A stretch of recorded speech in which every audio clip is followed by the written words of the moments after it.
Spoiler alert. This week we are interviewing Egophiliac, the creator of the Tumblr Moonstuck. We will be discussing many plot points up to and including the ending, so if you have not read through it all the way and do not wish to be spoiled, please do not proceed. We will also be discussing Season 3, Episode 1 and 2. If you have not seen these and do not wish to be spoiled, then again, please do not proceed. You have been warned.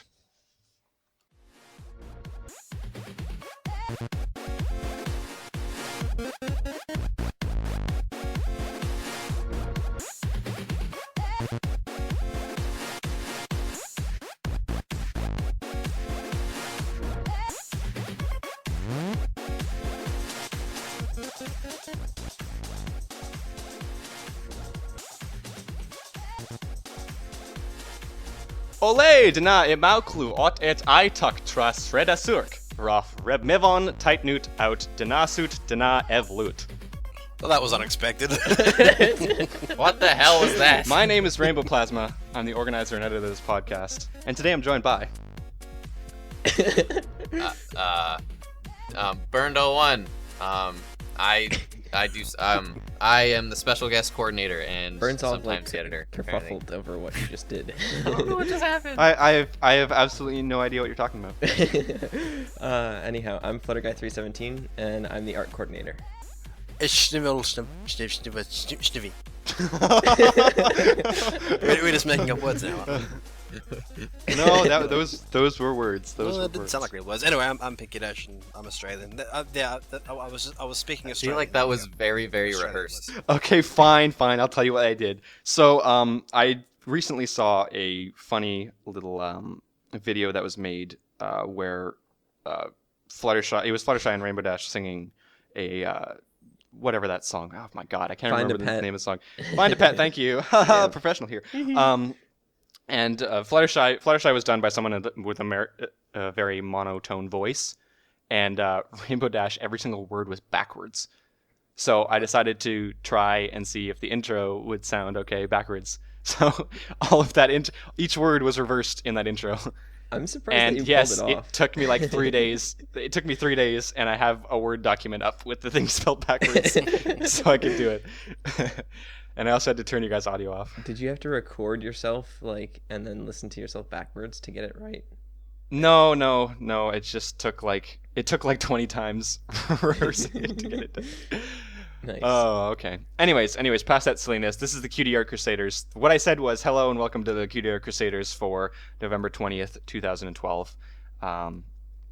Today we have something really special for you. We actually thought that we'd be having some sort of normal episode where we talk about some sort of subject that we hadn't even thought about yet, but we've got something special. Burned, what do we have? Hooray! We have a super special guest today. Today on the show we have a wonderful artist who was pretty much one of the first artists who I actually saw her content when I first became a brony, and it was actually really inspiring for me, and I made a lot of vectors of it and vectors of her art. But today on the show we have Egophiliac, and she's the awesome artist behind Moonstruck and Slice of Life and many more awesome tumblrs. Hello. Okay, so Yay. for the record, after that intro, my hand is shaking for some reason. So I'm gonna try to I'm trying to conduct this interview in the most professional manner possible. But welcome to the show. We're glad to have you on. It was kind of short notice, but that makes it kind of awesome. Thank you. Yeah, it makes it a little bit more random. And Today's the random episode. But this is really big because there's a lot of stuff to talk about. Moonstuck being obviously probably the premier pony tumbler out there, and just all of the other stuff that you've done. So thank you. I don't really know how to start here, but we ask a question all the time for everyone who comes on. So let's say somebody has no idea who you are or what you do. Can you explain to them who you are and, well, what you do? Oh, you're starting with the really hard one. Well, I did Moonstuck, which is the kind of command a pony type Tumblr, along the lines of Problem Sleuth or Homestuck. Well, those aren't ponies, but it was inspired a lot by Problem Sleuth specifically. And it ended just like a couple weeks ago. And now I'm on to Slice of Life, which it started as just kind of a regular Ask blog about the cakes, but then it kind of turned into just more comics and occasional questions. I don't think I can do a regular Ask blog. It just hasn't worked. It always kind of evolves into a more overarching storyline, you think?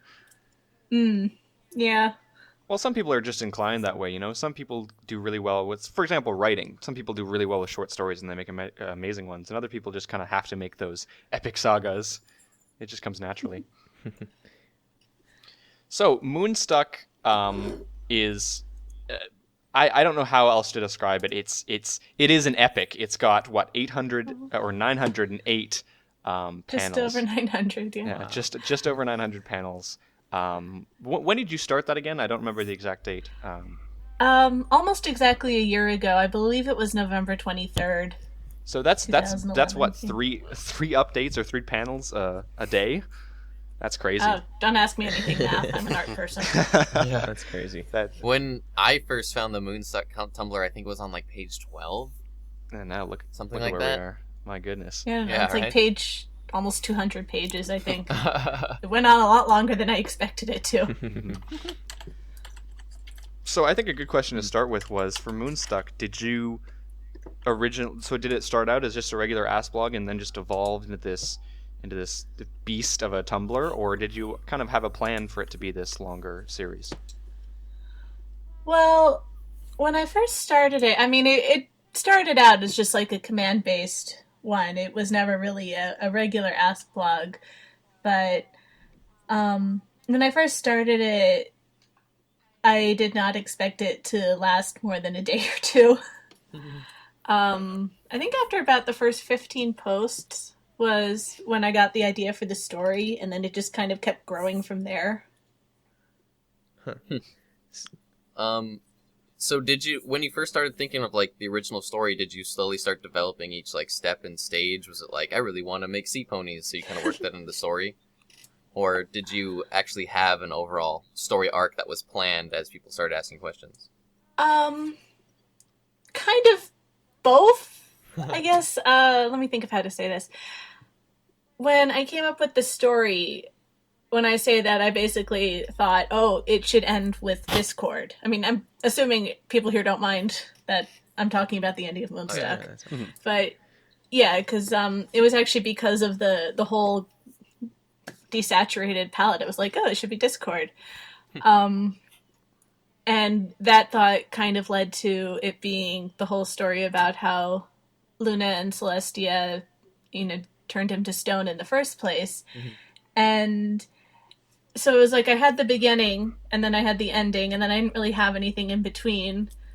So that was when I kind of got not even sure how to say it, a lack of direction, I guess. You can see Basically, the light at the end of the tunnel, but the tunnel makes a lot of curves along the way and kind of goes off in I random like to think of it as a space for fun. space for fun. Yeah, Nice.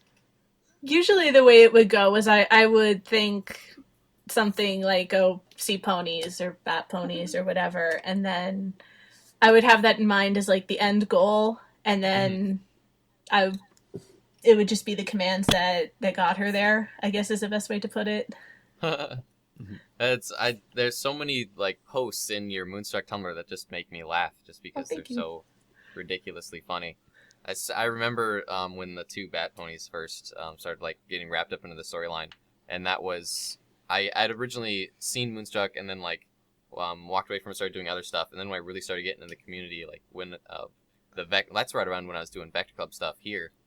But that's right when you were doing the bat ponies, and like when I said like you were influential on how do I word this, my broniness. I wasn't exaggerating. Like my OC, as you can probably see in like the little Skype chat and all over my DeviantArt, is actually warped from your headcanon. It's warped from your bat pony world. Oh wow. Burn's a big fan. Actually, yeah, one of the little sketches you did, it was let's see, it was What's in a Name, Take 2. Oh yeah, where Sunshine came from.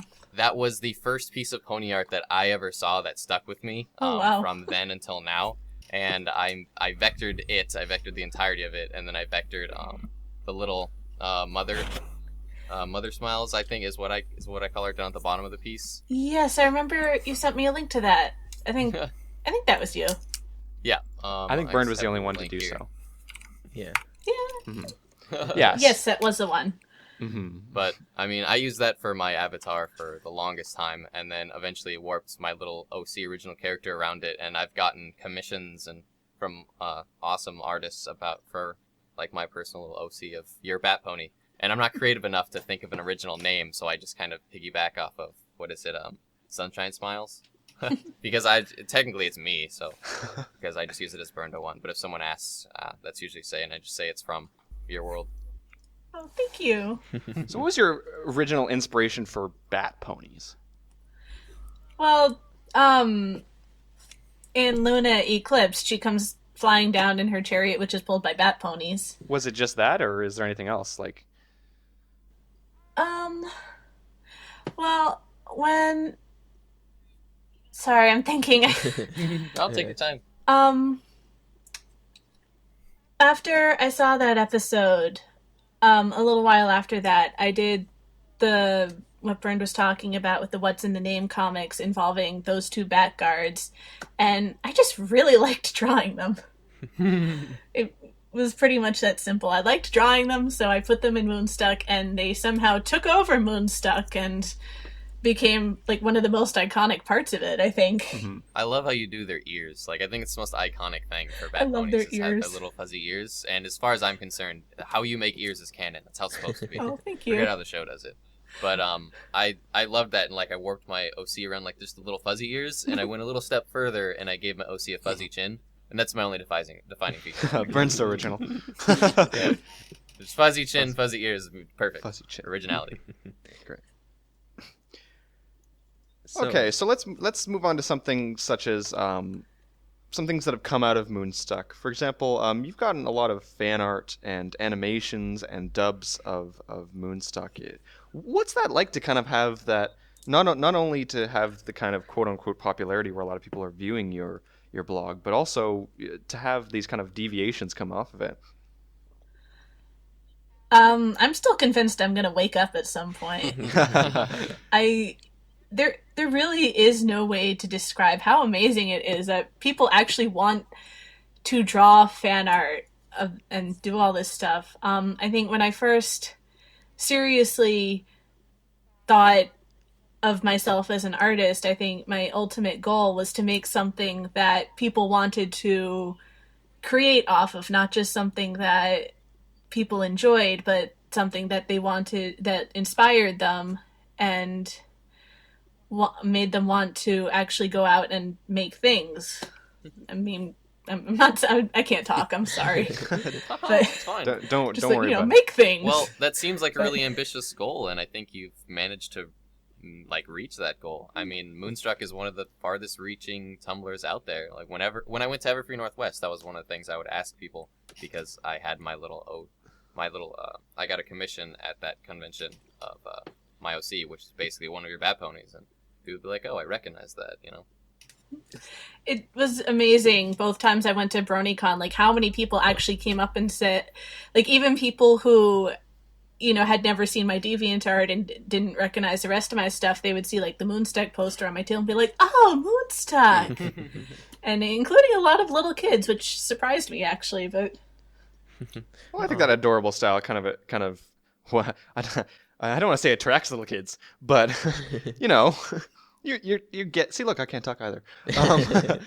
But I think that kind of adorable style, it's got that kind of almost like a squee factor to it, Yeah. where it just the little things that she does are so adorable, especially when you go off on little tangents, or when you have those questions that are asked that are just random and they don't mean anything. Just like you should put the hat on and dance. those I think have become some of the more endearing Meanwhile, ones. back at the super cool bat pony images, those were absolutely essential to the story of Moonstuck. Oh, I okay, know good to what know. you're Good to know. Yeah. Every little step in the journey. Every little step counts. Speaking of Moonstuck, that Moonstuck plushie that is around is amazing. I know it's not yours, but it's adorable. Yes. it's inspired. There's been a lot of Moonstuck stuff that's been out there. Like, what other things have you gotten or seen related to it? Well, most recently, someone sent me a pictures. I think they said something like they didn't know how to sew, but they wanted like a Wuna, so they drew her on a brick, and then they made like a little paper hat for the brick, and it was actually really cute. That sounds But amazing. I think that was one of the more unconventional I want things my I've own gotten. Luna brick. That Una brick is now rare property. Yeah. Probably worth To eBay now. hundreds of dollars. Oh, good. Wow. That's awesome. Well, kind of going back to Moonstruck. I know we kind of got off Moonstruck, but I really wanted to ask you, in the ending of Moonstruck, I know it's kind of spoilers, but I really wanted to ask you about that because when it started wrapping up the story and she was going through the goop rather to get to this unknown pony, I was always trying to really dig into the story and think about what you were going to do next, or if like this pony was an allegory for her and if she was just going insane and this nightmare moon was actually her struggle with herself, which is why Celestia banned her to the moon. But it turned out that Celestia didn't ban her there. It was actually Discord that put her there. I was wondering if you could basically sum up the storyline for maybe me and others who wanted to basically what your goal was with Discord. And I'm having a hard time wording this question. But No, I know. seemed like It was really confusing. yeah, it I'm seemed sorry. like Discord had put Wuna there, correct? And it wasn't that Luna had done something to piss Celestia off, so she banned her to the moon. It was Discord's doing. Well, it was Celestia who sent her to the moon, but that was so she could find the elements of harmony. I mean, this was one of the reasons I put up like a questions post, because I knew I had been really unclear in a lot of things. And I mean, unfortunately, the user command thing way of storytelling, it has a lot of advantages, but it also has a lot of disadvantages, and that since I'm making it up a lot of the time as I go, I know it's very haphazard in a lot of I think places. that's what makes it wonderful, though. Yeah, but it was basically when they were children, they decided for whatever reason to overthrow Discord because he's evil, and this is my great storytelling ability because he was evil. And they needed the elements of harmony to do it. So Celestia sent Luna to the moon in order to get the elements of harmony. I had like a couple of thoughts along the lines that one of the things about the element is that they have to be earned. You have to like actually go on the journey of earning them in order to be able to use them properly. So Luna had to do that part on her own. Celestia couldn't really help her. But, and I think the whole thing with Dark Wuna, that got kind of cerebral, Yeah. I guess. And because I kind of think of her as being sort of Wuna's dark side, or sort of representative of that, just kind of controlled by Discord. Yeah, my thoughts on it are pretty haphazard too. I'm sorry. No, it's cool. It was really neat seeing those last few panels, and like I was always trying to guess the end, and I kind of made this own ending up in my head of throughout your own little storyline of that Wuna was trying to come to terms with herself, and it was like her darker version, like with the like Nightmare Moon theme and like the armor, was actually just like her other personality. When she had the dolls and she was like holding the dolls of like them, all of her friends that she had encountered, they were just dolls that she was playing with and they weren't real. So this wasn't even reality. It was just this little fictional, what's the word I'm looking for? Like imaginary friends that Wuna had created just to deal with the tragedy of being banned to the moon. It was really dark, but that's why I think I enjoyed it so much. I've learned two things from this conversation. One, Bernd has started writing fan fiction apparently in his head, which is just a bad idea. And two, Bernd would write really, really weird fan fiction. That's pretty dark. I don't know. I think personally the Tumblr is adorable, and I go there when I want to be happy and not think about horrible dark sides of things. Yeah, because Yeah, that's my opinion on it. Wuna's just so cute. I did try to keep it mostly upbeat. what there are a few dark moments, but when I was doing those, I always tried to get through them like in one update session and always end on like a funny or at least an upbeat panel, just to kind of reassure people that it was not going to be going like full darkness or whatever. Yeah. That's why I think the ending was so awesome. I mean, in Adventure Time, everything's happy, silly, and upbeat, but it's really this dark, horrible, evil world. I think that's a good idea, because a lot of times you'll find on the internet, people will start something out as a comedy, and then they want to expand a little bit further, and so they suddenly switch directions into like full drama, and then they might go back to comedy. But there's something just weird about making that flip from pure comedy to suddenly pure drama. You gotta weave it together, and I think you did a really good job of kind of saying, look guys, we have a story here, so it's gonna obviously be a little bit more dramatic, but we still got the comedy here. I'm not forgetting about it, whereas some people, I think, definitely kind of forget about that and they try to go all dramatic. Well, thank you. I mean, I think ultimately what I was trying to do with Moonstuck was not to say things like, Luna's getting really depressed. She's entertaining all these dark thoughts and everything, and she's getting ready to give up. The whole point is that she goes through this, but she comes out of it, and she stops being depressed, and she realizes why she shouldn't give up. And I think that was more what I was trying to get across. Everybody likes a happy ending. Yep. Occasionally we need one here and there. I've been reading Background Pony and other different things, and it's just like, you know what? Sometimes I need a happy ending. sometimes I just want to smile. I like my happy endings. It's good. It's good. The ending was very fantastic. What did it end with her busting through the sun in an epic stream of rock Yes. and guitar? Yes, a la Adrian Brody. That's quite amazing. I think as far as silliness goes, you're very well known for your very unique silliness, whether it's dancing or hats or bananas in an eye. Yes, I do often get messages going, "What is going on in your brain?" Wonderful, wonderful thing. One more random question. What was the significance of the goop? Because it wasn't jam, and she ate it, and it was gross, and I was upset. I wanted it to be jelly.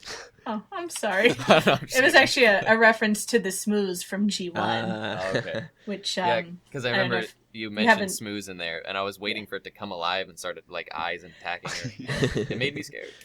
it was gack. Yeah. No, no. damn it! No, I no. was trying to get through this entire stupid episode without the I'm mentioning of sorry. stupid gag. No, we're ending this right. No, moving on. But I'm Gag Pony's sorry. best pony. Moving on. No, No. forget it. no. It never I'm existed. sorry. I shouldn't have. I'm sorry. But I mean, if you haven't seen G1 or you don't know anything about the smooze, or if anyone listening, it's from G1. It was basically this purple goop that would fall onto ponies and make them not be nice. It's almost So it's like like a Discord of them. liquefied Discord. Yeah. A little, actually. A little, but in kind of a more 80s cartoon way. Very cool. So Discord got stuck in a blender, and Jeez.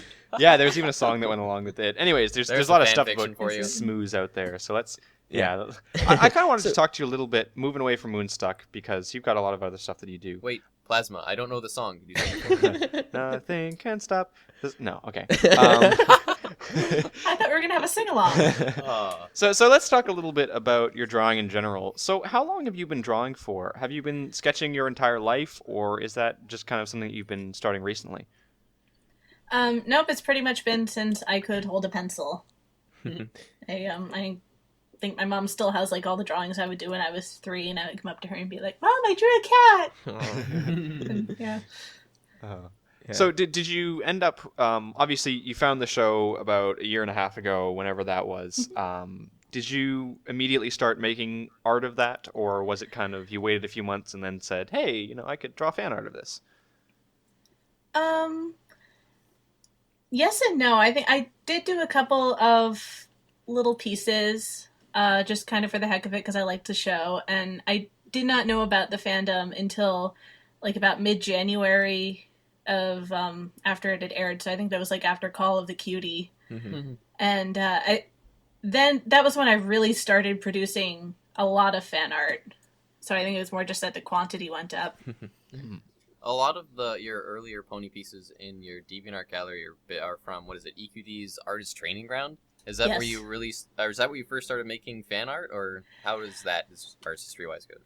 Well, I did like 2 comics and a couple of little fan art pieces before that, but that was when I like really, really started putting it out, and most of that is actually not very good because I did it in like it was like an art a day thing, and I ended up doing like full comics and everything.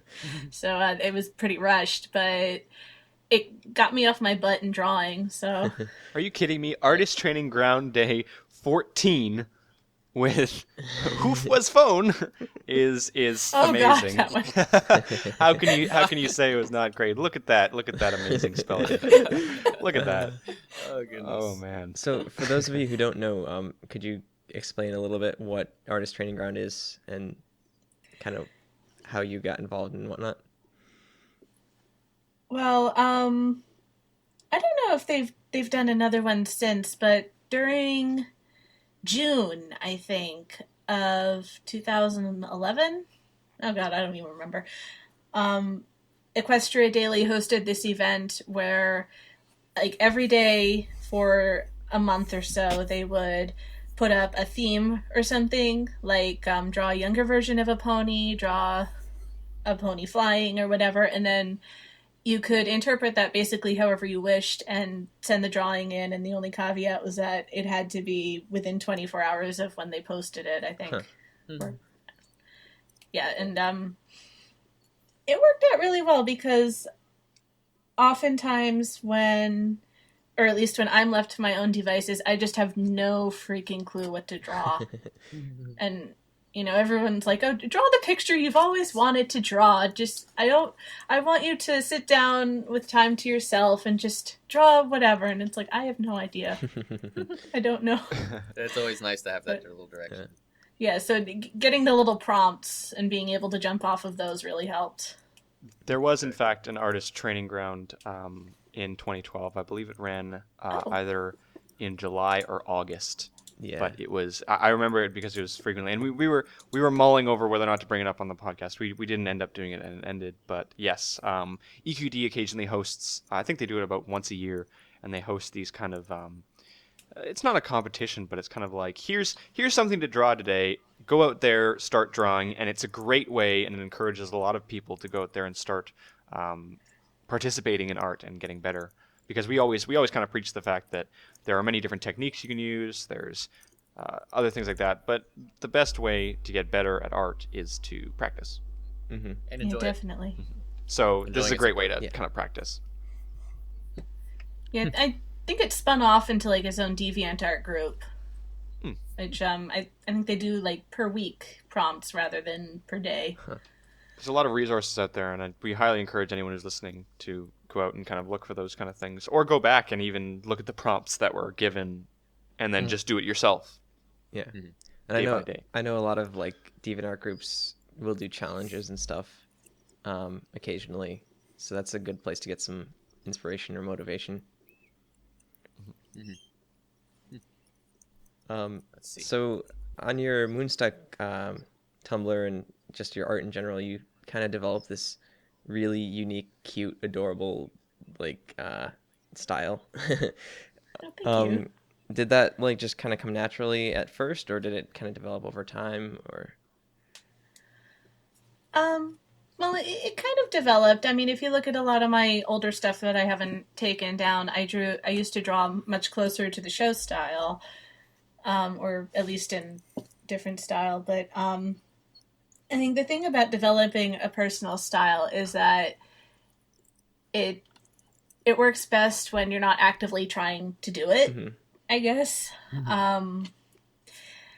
The thing is really just to experiment with different styles, draw in like other people's styles, find out what you like to do, and just draw all the time, and it'll just kind of develop on its own. You kind of find the happy medium that you enjoyed. And you kind It looks almost like your kind of style is just, I don't want to use the word quick, but, you know, it's a style that you look at and you go, like, this doesn't need to be perfect. You know, it looks like a nose, therefore it is a nose.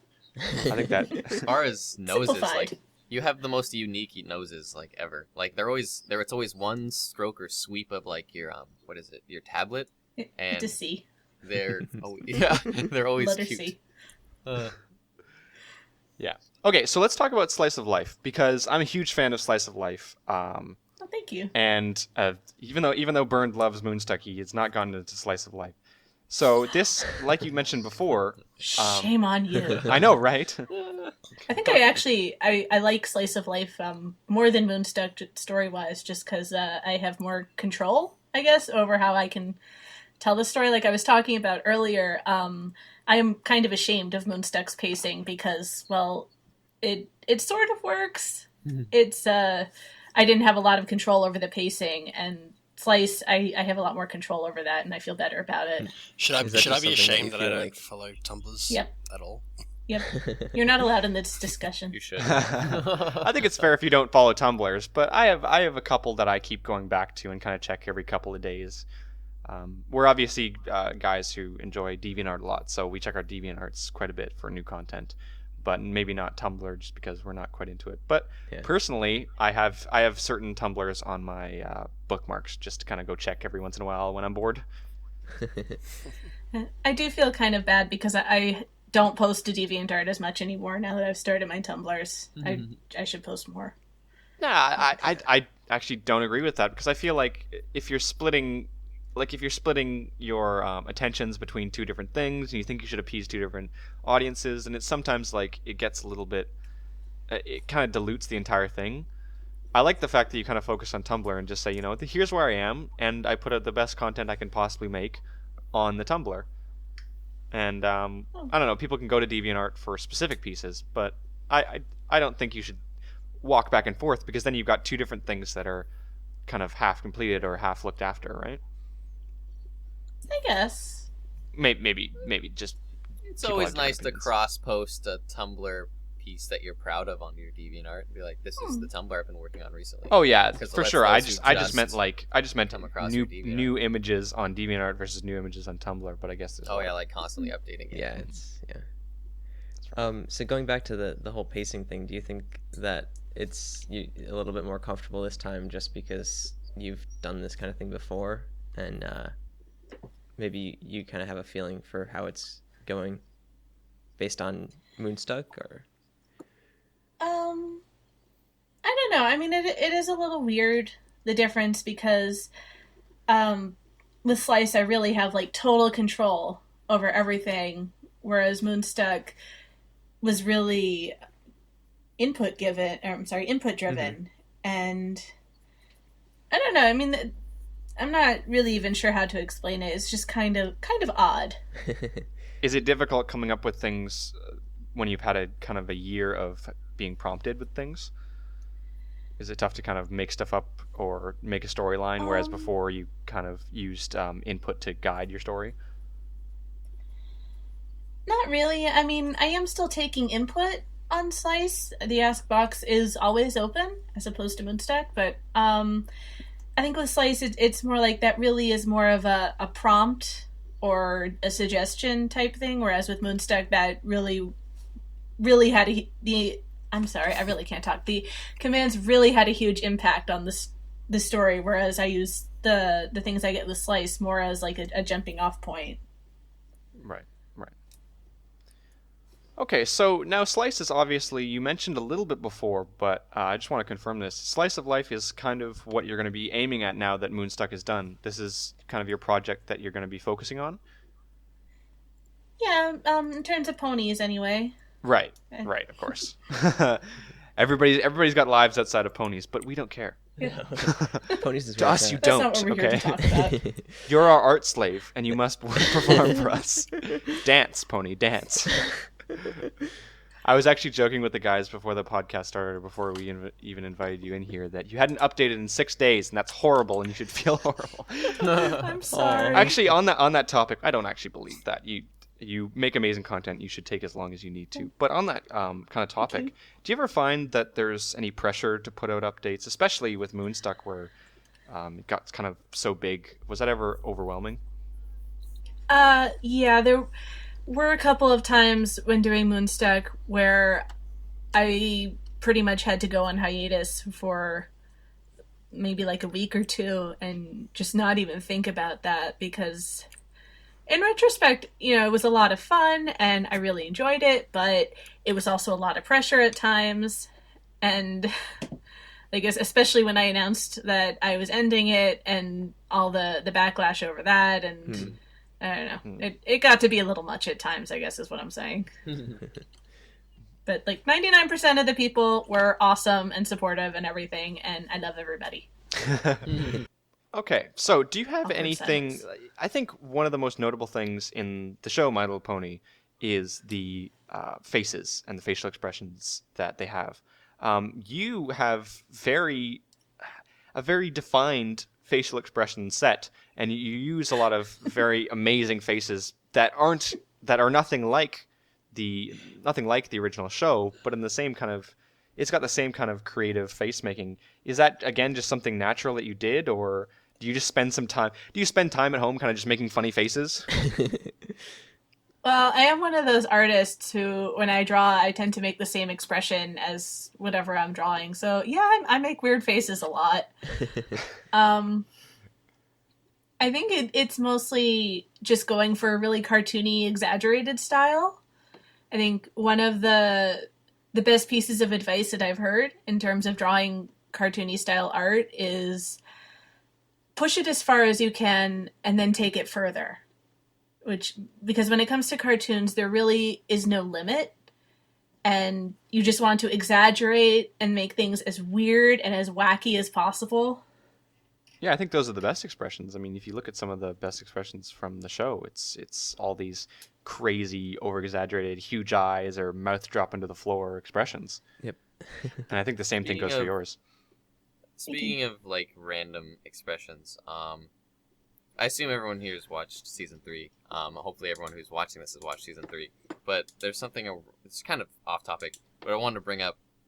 Did you notice that part in season 3 when Pinkie Pie took off Fluttershy's skin? And Fluttershy Yes. Yes. Oh my god. Fluttershy stepped on it. Was Wait. like, what the? when you said drop to the floor, I thought of that, and I was like, oh my goodness.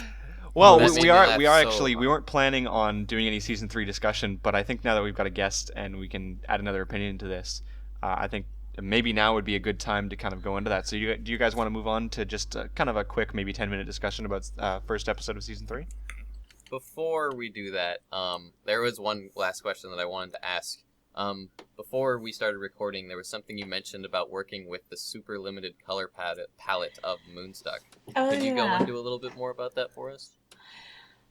I gotta kind of collect my thoughts for a second. Sorry. Yeah, no take problem. your time. That's why we edit and make Yes. Plasma do it. Okay, yeah.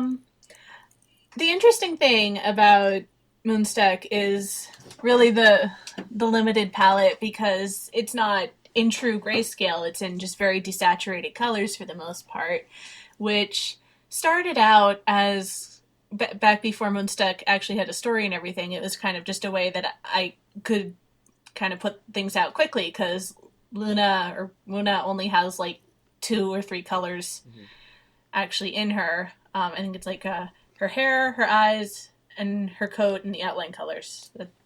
So that was just a way to be able to draw and color her really quickly. And the other thing about it is that true grayscale, like if you desaturate something completely, it's very warm in terms of like a tint. And I wanted her to be very cool colored or cool tinted, I guess. So she's actually just a very desaturated blue. And then when I started doing all the backgrounds and everything, most of the backgrounds are very warm and most of the characters are very cold.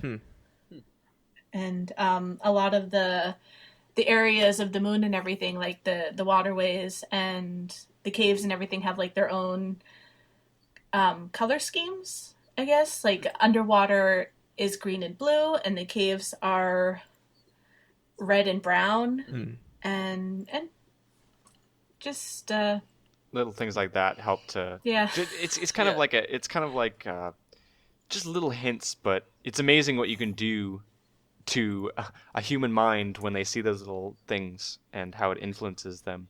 Now, you mentioned a little bit the fact that you had thought about the beginning and the end, and I think that's kind of common when people make stories. They know the beginning and they know the end.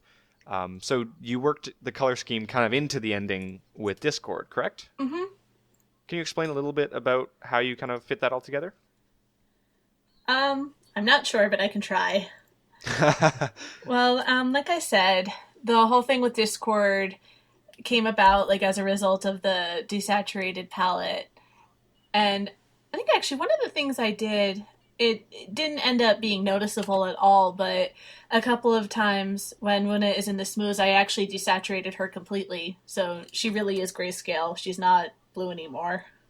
But I did notice that a little. yeah, I don't know if that is even visible the way I did it, but yeah. I think like mentally when you're looking at it, it's not something you notice, but as far as like mentally when you're looking at these panels, even subtle touches like that, it definitely comes across in feeling. And now that like I think back on it, it definitely had that like darker desaturated feel and tone. Yeah. And I definitely did notice, even though I didn't think of it when I was looking at the panel. Yeah, a lot of the ending colors, I guess. It was like gray purple and just flat out gray and everything. It was definitely a lot darker than a lot of the other areas of Moonstuck. So are you happy now that you moved on to kind of slice of life to be able to use more than 4 colors? Yes and no, because it takes longer now. I've been spoiled. Very I'm just true, like, very true. why isn't it done yet? You do everything in grayscale, you're like, well, I'm done. Oh, no. That's not done. Now I've got to Darn color it. everything. About how long does it take to make a panel in Slice of Life? For you? Well, like on average? it really depends. I mean, one of the other things about Slice of Life is I also have to be like drawing houses and stuff in the background. Oh, Whereas, yeah. Moonstuck is just vague generic rock shapes or something. I think I'd still draw the characters fairly fast. It's really the backgrounds and the coloring that actually takes the longest. I don't know if I could really put an average time on it, though. I'm sorry. That's fine. Say longer so people don't bug you if that deadline goes up. Like Rainbow Plasma just did. Yeah, Takes a couple 2 months. Each one has to take at least 2 months. If it comes out before, you guys better be happy. Yeah, actually, could you kind of take us through the process a little bit of creating? Because like I'm assuming that you draw everything and then color it in after it's all laid out, or Yeah, I tried a couple different things with Slice. The early pages, especially, were fairly experimental in terms of process. I don't think it actually comes across when you're looking at it, but I tried a few different things there. I used to never script anything, and I usually don't storyboard because I can usually see it all in my head. But with Slice, I've started scripting everything. I have, like, just the other day, actually, I finished the script for the new one. So that should be up sometime over the weekend. Oh, don't make any promises. Sorry. That's not good. But Rainbow Plasma will be all over you for that. yeah, I still don't usually storyboard. I probably should more, but like I said, I can usually kind of see it in my head, and I like to leave a little flexibility for when I'm like actually drawing it, so I don't like to tie myself down too much. And I also usually don't even follow my scripts very closely. I just kind of use them as a guideline. Especially because I have a tendency to write more text than I can actually fit into a page. But I get wordy. But once I have the script done and when I know roughly how many pages and how I want them sort of laid out in my head, I will usually start going through and drawing it straight through. I usually do the sketch, the lines, and the text per page, and then I go on to the next one, and then I go back and do the backgrounds in color after that. But I like to have the bare bones of it done before I start doing any of the extra stuff, I guess. Right. Sometimes it helps to get everything done, and then you can kind of see it take shape as opposed to trying to put details into one thing. because sometimes you focus a little bit too hard on that one aspect. I've found, especially when creating art, whether that be through sketching or vectoring or whatever. Mm. I always find that's kind of difficult. Yeah, I think the way I work is I really like to have the text, and especially because, as I said, I can't always fit in what I had planned to fit in. And in order to do that, I have to have like the lines done, because I usually end up moving things around. So I learned something about myself today.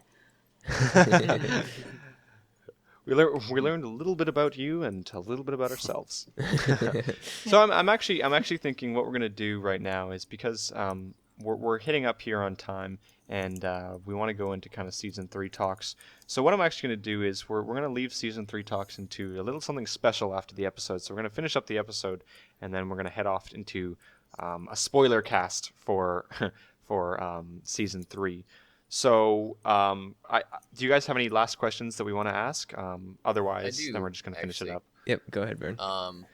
There was something that I wanted to ask you.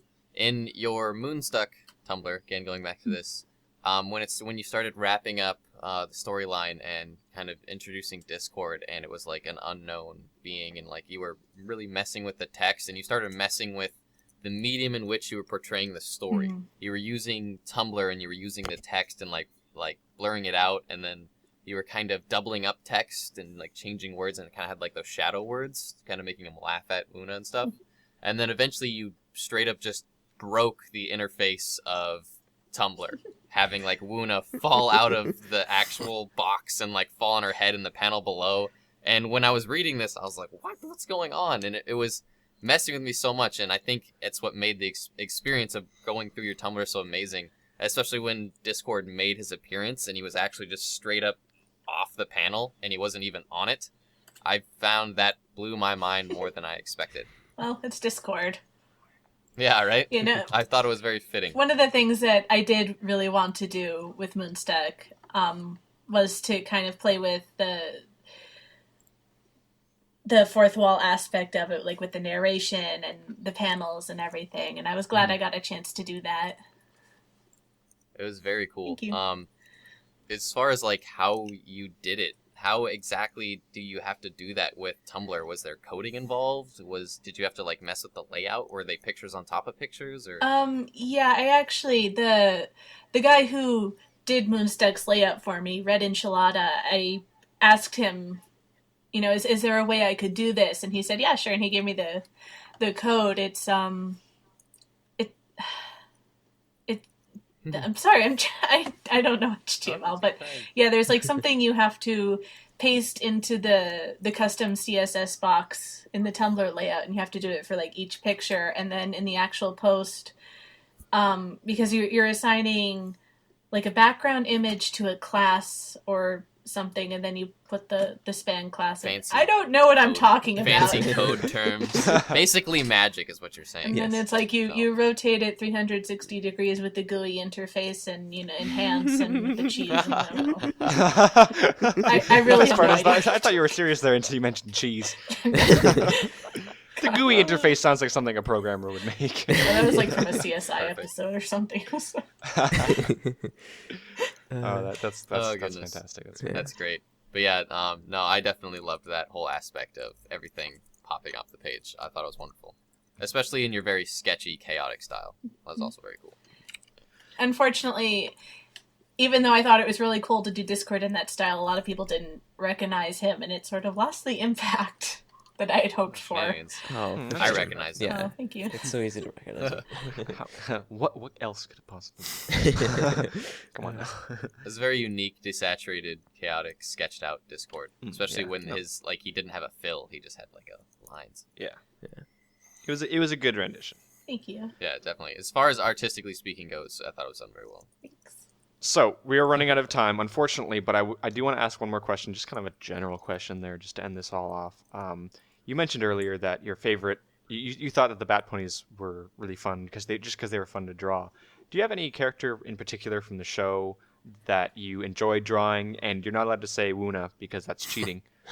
Well, I was going to say Luna. Yeah, I mean, I really, really like drawing Celestia and Luna. Anyone who has seen any of my drawings has probably figured that out by now. But yeah, I don't know. I think I like their manes. I really like their manes. Just had to pop that joke in there somewhere. We always end up doing that anyways. It's true though. I like drawing the flowy hair and like the really long flowy curves of like everything in them. This is what it sounds like when I talk about art. Sorry. It's okay. It matches your Moonstuck Tumblr perfectly. I don't know if that was a compliment or not. Oh wait. Okay, so end of the show. Moving on. Season 3. Moving on. So that's gonna be it for us with Egophiliac here. There's so much more to talk about, but unfortunately we are running out of time, and I want to add a little spoiler cast on the end. So first of all, I'd just like to thank you for coming on the show, even on such short notice. That was amazing of you, and we had a really great time. Yeah, thank you for having me. No problem. I'm a big fan. Yeah, Bird's a big fan. Yeah. Big fan. Like restraining order. Get one. Okay.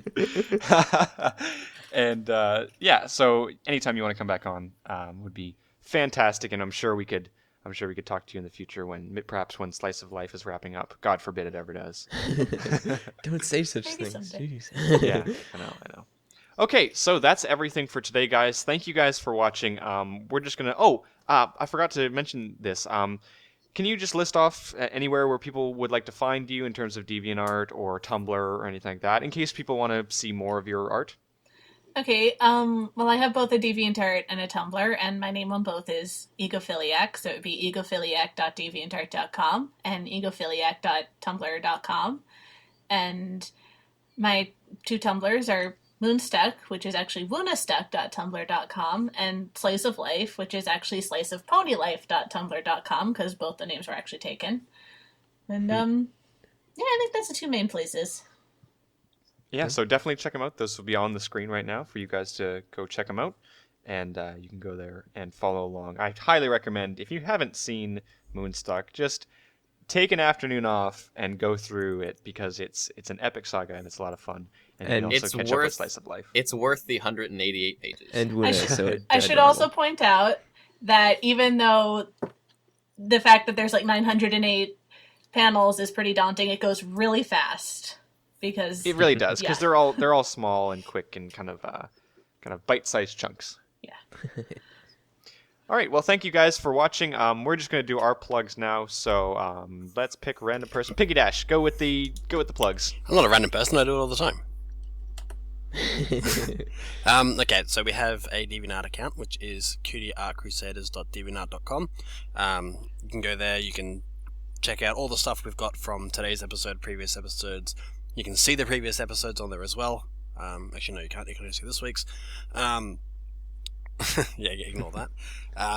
But what we do with episodes when we don't have guests is we, in our favorites folder, which is what's cycling through on the front page, we have stuff in there which we can't feature on the show. We just don't have time, or it goes with the theme but it doesn't fit in properly. All that sort of stuff. There's a whole lot of stuff there we can't show, but you can go there and see it. We also have an email address, which is cutieartcrusaders@gmail.com. That is the place you can send us in any questions you've got for us for future episodes, or any guests that we announce. Unfortunately, we couldn't do it this week because it was sort of last minute. Yeah. But if you have questions for us in the future, send it there. Also, any art recommendations. So if we announce a theme for the next week, you can send us stuff in there that you want us to have a look at and possibly show. The thing I do ask, though, is if you're sending something to our email, please put what you're sending in the subject line. So if it's an art, put art in the subject, or if it's questions, put questions in the subject, just so Gmail can filter it out for us and I can have a look and keep on top of it. Anyone else want to do the social media side of it? Sure. We have a Tumblr, which is at Cutie Art A Crusaders. Tumblr? When did we get a Tumblr? Wait, we should have a Tumblr. No, we have a Twitter. A Twitter, which is at Cutie Art Crusade. And there you can get up-to-the-minute information on how the episodes are going, if there's technical issues or anything. I know RP runs that, so he tends to post quite a lot. Yes, Which and is if anybody pretty has any quick questions, then I can answer them. Actually, just give me a minute here. I'm going to pull up a question from Twitter that I got. I can talk about that in just a minute. So yeah, I answer questions on there. Yep. So if you guys have any questions, then be sure to ask me on there, and I can get you back to you as soon as possible. And we also have a Facebook, which Flutter Guy runs, where we post when episodes are going up. It's basically just 4 different places where you can go if you want updates on things, depending on what your preference is. So feel free to comment on the YouTubes, and I'll read it. Oh yeah. We've also got YouTube, blah blah blah. There's a bunch of places you can find us. If you've been following us for a while, then you'll know all about it. It's in our other episodes. By the way, Rainbow Plasma, do you want to go into the fan art stuff too? Yeah, just very Just a little quickly, bit. we're reminding people that we're having a fan art episode on January 1st. So send it in by Christmas time, which is December 25th, obviously. And so if you send us in some fan art by then, we guarantee you'll be featured on the show. We've started getting some more, which is really awesome. And we're really looking forward to that episode. The Twitter question that I was talking about was someone asking, they said, it's by Tiago J. Monterio, or Tyro. Pronunciation escapes me. Anyways, he or she asks, is the art you're asking for on December 25th supposed to be fan art of you or of the MLP show in general? We're very narcissistic, so it's of us. Fan art of MLP show is what we show every single week. So the reason why we're doing a fan art episode is because people started sending fan art in of us, which is crazy. That's insane, and I never expected that. But we figured it'd be a good way to kind of collect it all together. So if you guys want to make a fan art, every single one of them. Yeah, we want to be able to feature every single one of them. So if you guys want to make fan art, it's up to you, obviously. But just send that into our email, and we'll have you guys on January the 1st. Right. By the way, for next week, I think our theme is probably going to be crystal ponies, which kind of segues right into our season 3 thoughts. Right, which we'll get into in a minute. Yes, but yeah, so- next week, crystal ponies. So if you have any crystal pony drawings or you know of any, send them in to us, and we will take a look at them next episode. Yep. Okay, cool. Long-winded outro is done. So thank you guys for watching again. Thank you again for Egophiliac for coming on the show. And that's everything for this week. My name is Rainbow Plasma. I'm Burned01. I'm Flutter Guy 317. And I'm really hungry. I'm still here. Yeah. And Egophiliac is still here, Yes. sitting patiently and quietly, like a nice little filly. Zoning out. We'll see you guys next week. Thank you.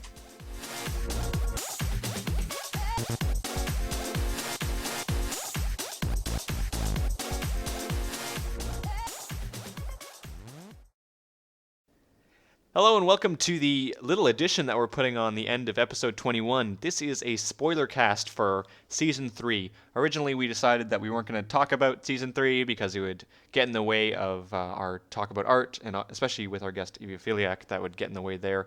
But I decided that it would be a good idea if we added just a little 15-minute segment at the end, because A, we want to talk about it, and B, a lot of the people who watch the show like it to be a little bit longer. So we'll add a little 15-minute or however long it goes to just talk about the new episode because it's a new season.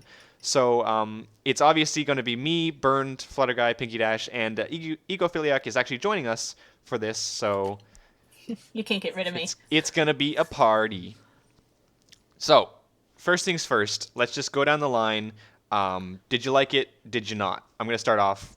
I loved it. I loved the episode. I thought it was great. That's basically it.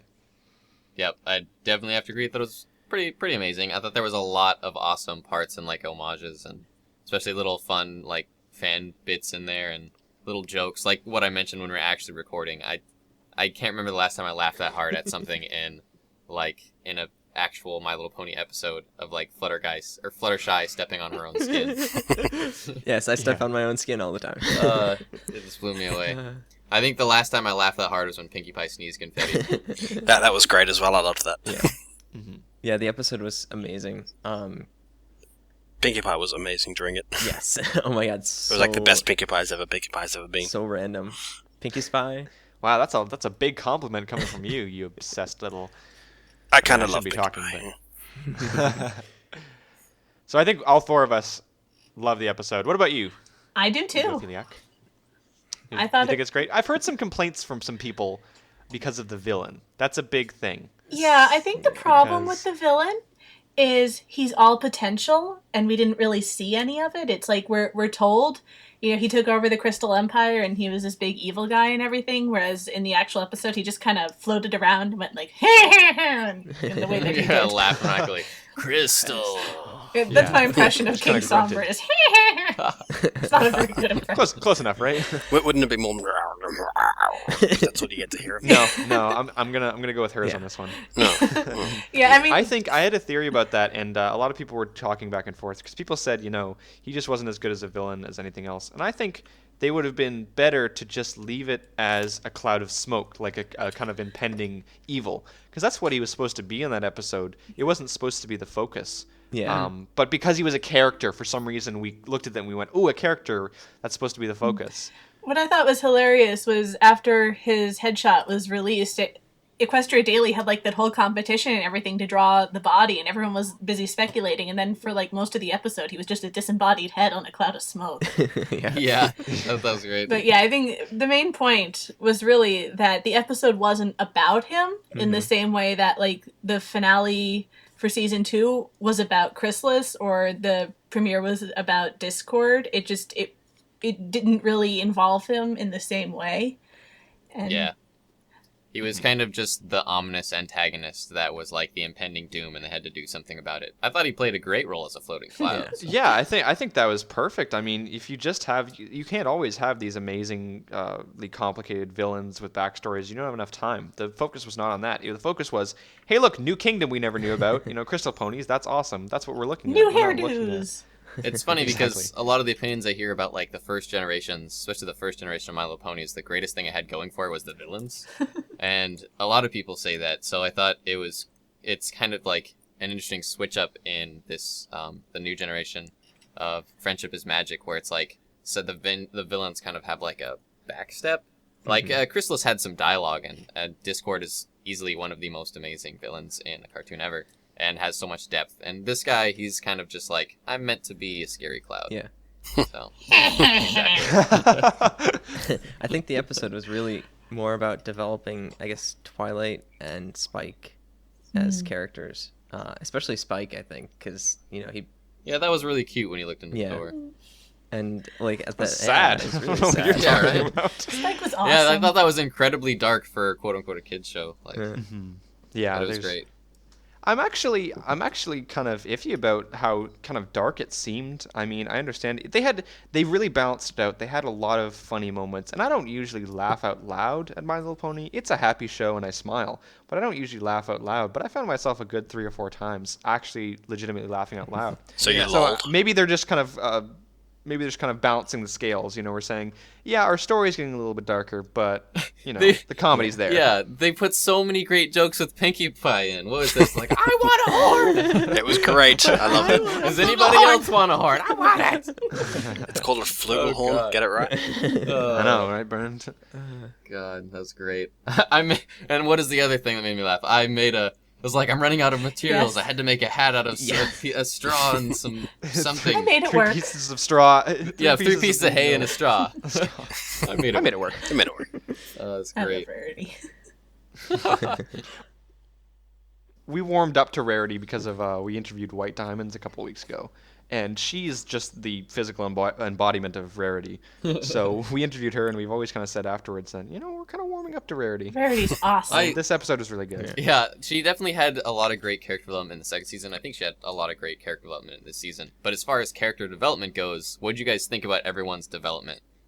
Save Rainbow Dash for last because I wanted to talk about that a little bit. But as far as as far as what is it? That's a bit in depth. I didn't actually see any Rarity character goes and development, everything. to be honest with you. Yeah, it was kind of just drama, but as far as like characters portraying themselves, Pinkie Pie had a lot of awesome stuff Yes. that made you laugh and did a lot Pinkie of Pie silly is jokes. Pinkie She did Pie. exactly what the fans want Pinkie Pie to do, and then Fluttershy did a lot of Fluttershy stuff. There was you there was my one skin. scene Ugh. where Fluttershy is trying to get like information out of all the crystal ponies, and she almost yeah. went all Iron Will. And, Like strikes him.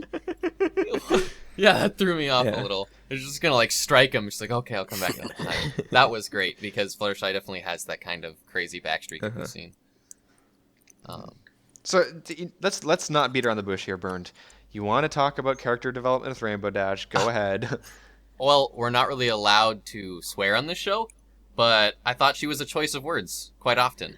I thought she was just rude a lot of the times and really got in people's face. And then she was like, when she was fighting Fluttershy, she was like, it's like, don't worry, I'll go easy, but not too easy because this is all about me. It's like she had some great, like, character development in the second season about, like, coming to terms with being an egghead and, you know, being a little bit nicer and learning not to boast in the episode that everyone seems to hate. And then in this, she was just like full on me. And I just got that feeling of meanness and like mean with me. And I can't even think of the right words, but I was disappointed. I wanted to see her be kind of nicer, I guess. To be fair, the bits where we did see Rainbow Dash, she was pretty much the center of attention, and she's shown she really doesn't have a good track record of being able to handle that in a very courteous manner, I suppose. Yeah. I mean, it wasn't really a very good episode for Rainbow overall, but that's what the rest of the season is for. Mm-hmm. Yeah, hopefully she'll have a great episode and we can see her sing again. Yes. Yeah, you know, it's funny because as someone who is arguably the biggest Rainbow Dash fan in the entire group, I just part of that is kind of like self-blindness, not really paying attention to it. But I felt I was just kind of caught up in the story. I was caught up in the story too much to kind of look into that stuff. I think an important thing to look at here is whether or not we're looking at things negatively or positively, because it all comes down to personality differences. Personally, it's adorable to see Fluttershy be shy all the time, and that's great and everything. But there are certain times when she's so ridiculously shy that I look at that as bad character development. So it's from the same kind of perspective, and I see where you're coming from. But honestly, if I were to look back at that episode, again, this is probably me with blinders on, but I see the kind of I see it as, first of all, as nothing to do with Rainbow Dash, so I didn't really remember a lot of stuff. Yeah. But second of all, I remember the kind of joking around personality that she had when she was teasing Rarity, and the friendship that she and Applejack kind of exhibited there. Oh yeah, that was Yeah. pretty great. Especially like but now hoof that bump looking when back they were on done. it, right? Yeah, She's that like, was "Oh, a great great." scene. But like looking back, I guess I can kind of see that what you're talking about. As far as, since we could keep liking to use this term, character development, like that was pretty great, especially the hoof bump and like she's like, oh yeah, got me there. But Oh, they're biffles. I guess it was They're- still I guess it was still really fitting of her character to kind of, you know, be able to get up in people's face, you know, that kind of dominant characteristic. And I think it's actually, when it's kind of like a swap from what we've seen, but I think it's actually a cool dynamic if you really want to get super deep into it, because as far as like the group of 6 friends goes, to have that really like dominant like bully character, sometimes in group of friends you really have, you know, that person who really gets in people's faces. So I think if they use that more, it might be something cool. But I mean, this is like the first episode, so Yeah, I'm not looking too much into a lot of character development past like the funny things that I saw or some of the jokes that were made, just because it was so not on the characters. It was obviously on Twilight, and it was on the Crystal Empire, and it was on Cadence, like and Spike obviously, but I kind of group them in with Twilight. Sure. And so I tend to overlook a lot of these kind of things. I'm surprised actually I didn't see a lot of stuff about Rainbow Dash, but I want to talk about a little bit more about kind of the stuff that wraps up little loopholes that were in previous seasons. Something that was really incredible. I watched the episode with a friend live, which can be good and bad. He talked a bit when I didn't want him to talk, but basically what he said, which was really cool, was throughout the episode he'd be like, "Look, why doesn't Twilight just teleport? Why doesn't Twilight just teleport?" And then that moment when she got captured and she teleported and then got teleported right back in, I thought that was very I thought smart that of was the good. writers. no. Yeah, the writers were like, the writers could just imagine the people at home being like, "Why doesn't she teleport?" And they're like, "Oh yeah, well look, Yeah, no, she can't." I was thinking the same thing up until she did that teleportation bit, because the writers know that we watch it. So Yeah, well, and it's- I'm big into suspension of disbelief, so I can believe that it's just better for the story if she doesn't teleport everywhere. So I get that, but it's also cool to see that the writers were like, "Yeah, we're aware of it too. We're not stupid." yeah, And I there's like- little things like that were kind of all throughout the episode that I thought were really cool. One of the things that I think works really well for the show is that it doesn't underestimate the intelligence of the viewers for the most part. It is still targeted at like the 6 to 12 range and everything, but it Yep. really it doesn't talk down to you like you're stupid, which I think is, that's a great point. I think that's why sure. a lot of older fans were attracted to it to begin with, because a lot of children's shows that you see, it's like it's so patronizing and condescending, and they just assume that everyone watching it is stupid and has no attention span. But ponies, they know that the audience is paying attention, and that if they contradict themselves really badly or anything, people are going to notice. And I think that Yeah, I think they know that now more than ever. Jeez. yeah. And people are going to notice, and they're going to write long paragraphs about it on the internet. Speaking of magical fluff, how great was when she flipped gravity and started skating down the So that tower? was just a cool sequence. Because one That of was my pretty cool. favorite games is Portal, and like it's like technically this is messing with gravity and flipping things upside down, but I love things that mess with like your perception of reality, and I thought that was really deep as far as a kids show goes, to like physically flip the gravity and start skating upwards. I into never the would've sky, thought of that, like that's flip for the sure. camera. Yeah. Like that was great. And then when she's like, "Oh God," stopped and then slammed back, and it swapped it back to actual gravity. The thing that I love about that scene was she's skating on the underside of the stairs, but when she gets to the top or to the bottom, she's on top of the stairs. No, there's an explanation for that. I'm not going to go into it, but that actually does make sense if she just keeps going. Anyways, sorry, Shining Armor just throwing his wife. Oh my god, yes. Wife huff. What was great about that is There's no way anyone could have seen that coming. Yeah, right? That was like epic plot twist right there. It's like, what are we gonna do? Wife huff. My headcanon now has wife throwing as a competition in the Crystal Pony Fair. Jousting and then wife throwing. Someone who I didn't expect to be a brony. It's some guy I guess I just recently converted. He hasn't really talked to me about it, but he posted this picture on my Facebook and is like, when all else fails and the only thing that can save the day is falling in mid-air, throw your wife at it. And I was like, oh, that's just too good. I thought it was really interesting because I am just like I feel like I'm the only person on the entire planet who actually likes Cadence. I love Cadence. 'Cause a lot of people are like, Cadence. I a run lot of Armor people- and Cadence groups, so I like No, Cadence. fair enough. I mean, in general, I know the people around me have similar minds, but a lot of people have the complaint that are like, man, they're introducing another alicorn, it doesn't make any sense, and Oh, blah, yeah. Don't blah, get me blah. started on I that. think the writers were like, they did a good job of like puffing out their chests and being like, oh yeah, well now it makes sense, because she's the princess of the Crystal Kingdom. I like the fact that she wasn't just a one-off character. She's come in a couple of times. Yeah, and now she has a backstory, and now she has a reason for being a princess, and it's like, to everyone who doubted, like, "Phew, what's up now? Your turn. It was also great that they kept Cadence and Shining Armor as like somewhat background characters. They didn't just introduce them and like, oh, yep, they're gone. Yeah, it feels like this premiere was kind of a continuation almost of. And the fact that finale. the way that they portray Shining Armor Cadence in episodes 1 and 2 of season 3 is they actually look like they're in love, as opposed to most cartoons they just say that they are. They don't actually do anything about it. But in this one, they actually look like they are. They act like they're in love, which is good. Oh yeah. To be fair, she was a bit of a drama queen when she fell, but I mean, Well, I that was a joke, pretty much. I would be too. I mean, if Shining Armor was there to catch me. oh my. Wow. This is why I don't talk much. Okay, so one last thing because I don't want to make this a half an hour spoiler cast. One last thing, I think it's an interesting aspect because I believe that they've come out and said that it's going to be an overarching storyline, and there was elements that you could see that this was not just a one-off season premiere. That elements would be continuing on, especially at the very end with the ever talked about Black Book.